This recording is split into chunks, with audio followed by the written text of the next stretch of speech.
आपके क्षेत्र से बहुत सारे प्रत्याशी लड़ रहे हैं, जैसे में पवन सिंह हो गए, उपेंद्र कुशवाहा हो गए, राजा राम हो गए।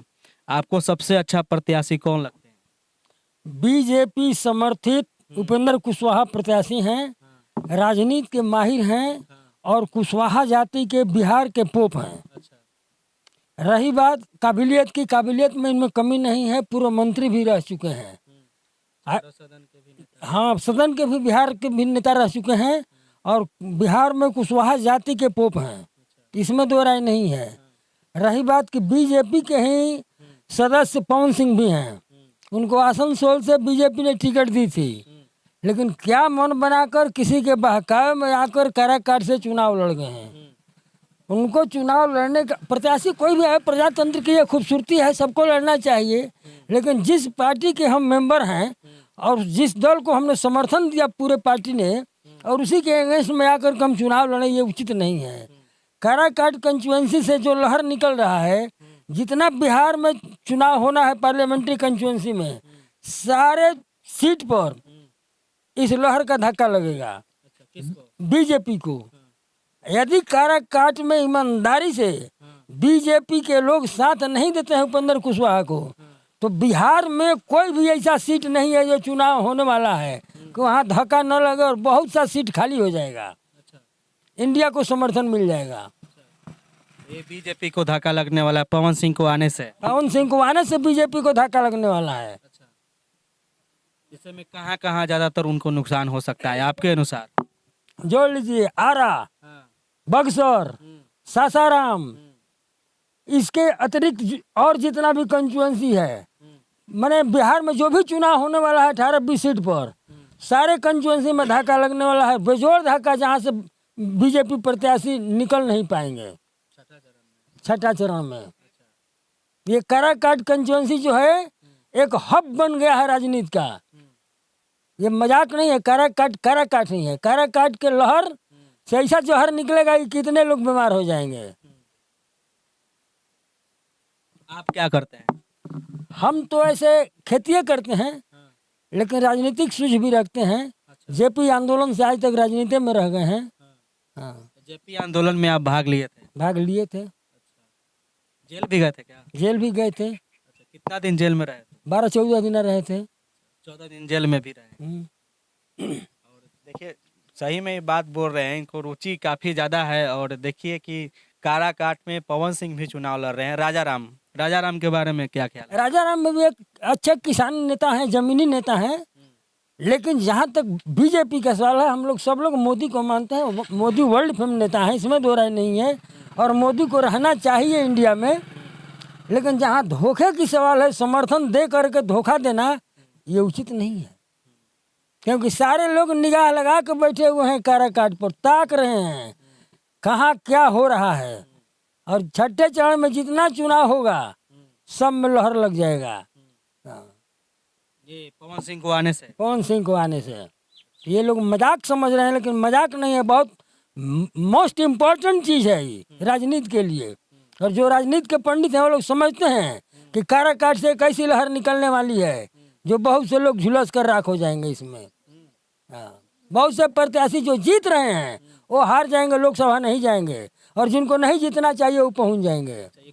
कौन से पार्टी से लोग जीत रहे हैं वो नहीं जीतेंगे? इंडिया से जीतेंगे, पार्टी में कहा? साफ बोलिए, जो ही बोल रहे हैं। इंडिया से जीतेंगे यार। इंडिया में जो है आरजेडी है, कांग्रेस है, जितने भी लोग हैं, माले हैं, सब लोग जीत जाएंगे। और हारेंगे कौन? हारेंगे बीजेपी के लोग। अच्छा, उपेंद्र कुशवाहा भी हार जाएंगे? जब इन पर धक्का लगेगा तो इनके प्रतिक्रिया तो होना ही न है, इनके चलते ही प्रतिक्रिया होना है। अगर यहाँ ईमानदारी से साथ लोग दे दिया तो सबका सब सीट कामयाब हो जाएगा, ये जान लीजिए। क्या लग रहा है, उपेंद्र कुशवाहा यहाँ से हारेंगे या जीतेंगे? अब आप इतना जानकारी जब ये तो निश्चित है कि जीतेंगे, चाहे लड़खड़ा के जीते, चाहे जैसे जीते, थोड़ा वोट से जीते, ज़्यादा वोट से जीते, लेकिन जीतेंगे। लेकिन साथ देने वाले को चाहिए कि हम ईमानदारी से साथ दें, नहीं तो बीजेपी के लिए बहुत नुकसानदेह होगा। बीजेपी पांच पार्टी अभी यहाँ गठबंधन में है ना, बिहार में एनडीए जो है, तो वो लोग को आना चाहिए यहाँ धरातल पर, यही आपको कहने का मतलब है ना? आना चाहिए, और जिनके जो समर्थन में वोटर हैं उन लोगों को ईमानदारी से वोट देना चाहिए, टू टू कास्ट के आधार पर नहीं, पार्टी के आधार पर। हम बीजेपी के समर्थित हैं, चाहे किसी भी जात के हों, पार्टी एक पार्टी होती है और नेता में भी काबिलियत है, सही ईमानदारी से साथ दें और नहीं चालाकी करिएगा तो अब कोई बच्चा नहीं है। हर समुदाय के लोगों को दिमाग हो गया है कि कहाँ क्या हवा बह रहा है। हवा आकाश में पुरवैया चाहे पछया बहेगा झुर झुर न, तब वो आदमी लहर देख लेता है कि इसका रुझान क्या होगा। तो जितना बच गया वो बच गया, लेकिन जितना बचा है ना उतना में लपट लग ही जाएगा, हाँ, बैंड बज जाएगा। चलिए, तो ये चाचा हमारे साथ है, क्या नाम बताया आप? विजय सिंह। विजय सिंह, और एक किसान हैं, लेकिन जेपी आंदोलन में भी ये बताते हैं कि हम भाग लिए थे, जेल भी गए और अभी काराकाट के रहने वाले हैं। काराकाट लोकसभा क्षेत्र के डेहरी अंसोन प्रखंड के कौन सा ये जगह है, भड़कुरिया जगह के रहने वाले हैं। और इनका कहना यह है कि पवन सिंह को आने से, काराकाट में चुनाव लड़ने से बीजेपी को काफी नुकसान होने वाला है। आपको कहना है? जी हाँ, नुकसान होने वाला है, इसमें दो राय नहीं है। अच्छे अच्छे पंडित जो है राजनीति को समझ रहे हैं कि नुकसान होगा, इसमें दो राय नहीं है। अगर ईमानदारी से बीजेपी के लोग साथ नहीं दिए, जो वोटर है स्वर्ण, किसको साथ नहीं दिया? उपेंद्र कुशवाहा को साथ नहीं दिए स्वर्ण वोटर, तो बीजेपी के प्रत्याशी जहाँ हैं, चुनाव होने वाला है, वो जीत नहीं पाएंगे, भले इंडिया वाले जीत जाएंगे। अच्छा, जो नहीं जीतने वाले हैं इंडिया महागठबंधन में, वो जीत जाएंगे। आप लोग को भी ऐसा ही लगता है क्या? हाँ सही है कि माने इनको आने से माने कुछ नुकसान होगा बीजेपी का वोट। हाँ, चलिए, बाकी आप लोग बताइए कि आपको क्या कुछ लगता है। ये लोग भी इतना उम्र हो गया, बाल पका दिए, यही सब देखते देखते, है ना। कौन 60 वर्ष की उम्र हो गया 67 बरस, जी, है ना। और तब से देख ही रहे हैं लोग चुनाव लड़ रहे हैं जा, चुनाव लड़ रहे हैं, सत्ता के गलियारे में रहकर, राजनीति में रहकर सब समझ में आता है कि हर से दीर्घ क्या होता है। हाँ, एकदम राजनीति का हम लोग भी अनुभव किए हैं कि कैसे क्या होता है। हम भी सीएम हाउस दुनिया जहान चारों भर घूमते फिरते रहते हैं, घुमंतु भाटिया लेखा। न गाँव में घर है न बधार में खेत है, यही करना है राजनीति। क्या बोल रहे हैं पीछे से? इनका लड़का जो है ना विजय चाचा के दरोगा में सिलेक्शन हो, पीछे डॉक्टर साहब है, उनका दरोगा में लड़का सिलेक्शन हुआ है अभी। हाँ, खेती करते करते माने लोग कामयाब हो गए हैं माने। खेती बाड़ी ही तो किसान, भारत के अर्थव्यवस्था के सबसे बड़ा रीढ़ जो है खेती बाड़ी ही तो है, और किसान ही देश की अर्थव्यवस्था को बचाए हुए, साथ ही साथ देश को भी बचाए हुए हैं। भारत में अगर कृषि नहीं, कृषि प्रधान देश है, अगर कृषि न होता तो आज समझिए कि पूरा दुनिया के लोग जो है, आधा लोग भूखे मर जाते हैं, है कि नहीं।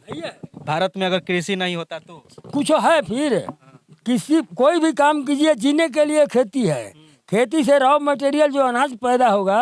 अरे कोई खाएगा सोना का भस्म नहीं खाएगा, चाहे गेहूँ खाएगा, चाहे पीएम हो, चाहे सीएम हो, चाहे प्रेसिडेंट हो, जीने का सहारा खेती है।